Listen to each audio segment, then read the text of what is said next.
Since 1957, my mother made this one. She gave it to me because in 58 I was getting married, so she gave me this quilt. I see where it is. See, I'm trying to help her. This is where I grew up, in this very same spot, in this house. I grew up in a large family with 4 sisters and 3 brothers. My parents had I would say a small size farm, and they worked here in this community, taught us how to work and let us know that we had to work to survive. This was my mother's pattern. Most of her quilts were made in square pieces of scrap. It's housing for the black people. We did not have as good a housing as we have now. The housing, I would say, was poor. They weren't heated.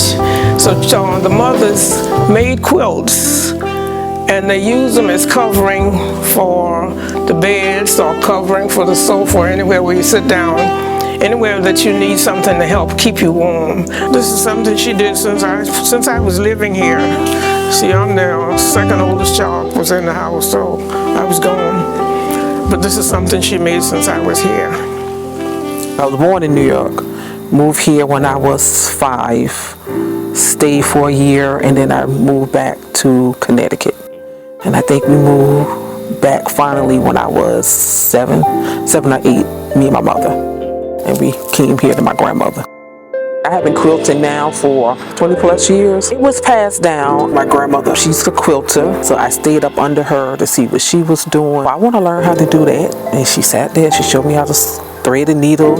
She showed me how to put the pieces together. I helped her lay the stuff out on the floor, and we'll sit there and tack. And she always told us that we couldn't sew on Sunday. But if we had to sew on Sunday, we had to say a prayer, ask God to forgive us for sewing on Sunday, because it's a day of rest, day of Sabbath day. She passed in 94. At the time, I didn't know my grandmother could be considered as a folk artist. Didn't know quilting was a part of the art until maybe after she died. The quilts that I do are more art form that you hang on the wall. Mine are not for bedding. More for the bed is the patchwork quilts, like the ones that my grandmother did, the cutting of the cloth and putting them together to make a quilt for the bed. But mine is more as a art form.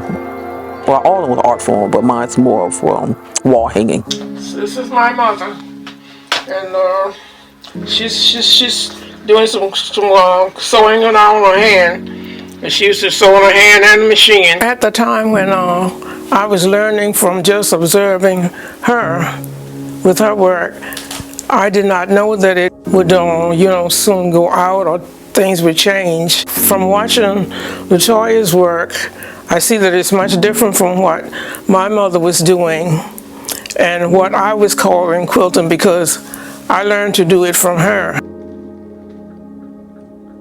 Some of the work is about the same, but it's two for a different purpose. The mothers of that time, they made quilts. Some of them made with the handmade quilts, some of them did it with the machines, but they were doing things to fill their needs.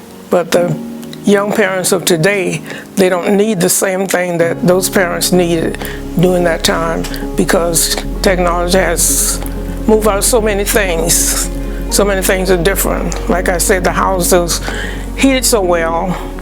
It's very few covering the need. With African American people, we tell stories in different forms, and quilting was one of them. When slavery started and the women here in the United States started doing quilting for the masters, so they kept the scraps to make their own quilts for their family for warmth, but at the same time there was secrets within the patterns. When they used to make these quilts, they had different symbols, and the symbols represent ways of runaway. They will make these quilts in these different patterns, and then they hang them outside, out their window, or on a tree. It tells you how to dress to run away, what type of food to take with you on this journey as you are leaving the plantations. So the masters didn't know there was secret patches in these quilts. So throughout those years, quilting told stories. Even with the quilts that my grandmother made, they was for bed use, but it was always a story behind our quilts. She would make quilts out of our old clothing. So as a child, we used to love looking at the quilts, and we were like, oh, that's our pants, or that's our dress.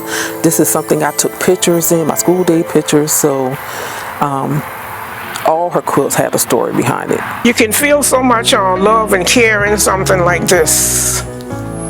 And I think maybe I didn't realize how much art was in this kind of work as Toya does. Toya's the granddaughter and I was the daughter, but I didn't think about it as the kind of art that Toya's doing with hers now. These quilts of today, they're so decorated and so pretty, so we wouldn't want to put these on the bed. She took it real serious and still taking it so seriously and love it so much. Still art, but she's a little smarter with hers than me. Some people call quilting just a craft, but now I see it as an art form, and it's just telling our history.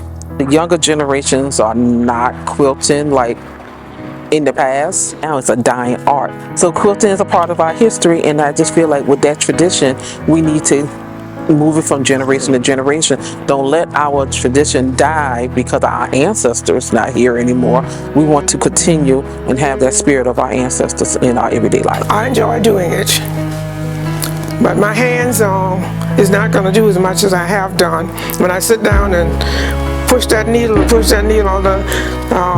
when you get older, then you can't do all that. I do a little bit of it now, but I still enjoy that little bit that I can do.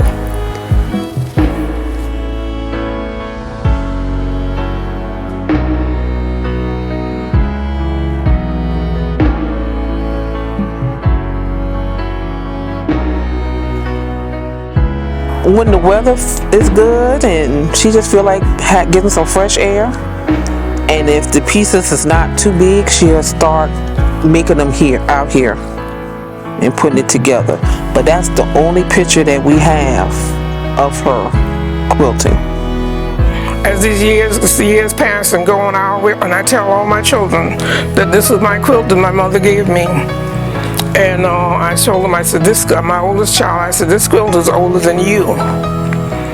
And he said, and you still got it? I said, yes, I still have it. I still love it. I always cherish that quilt.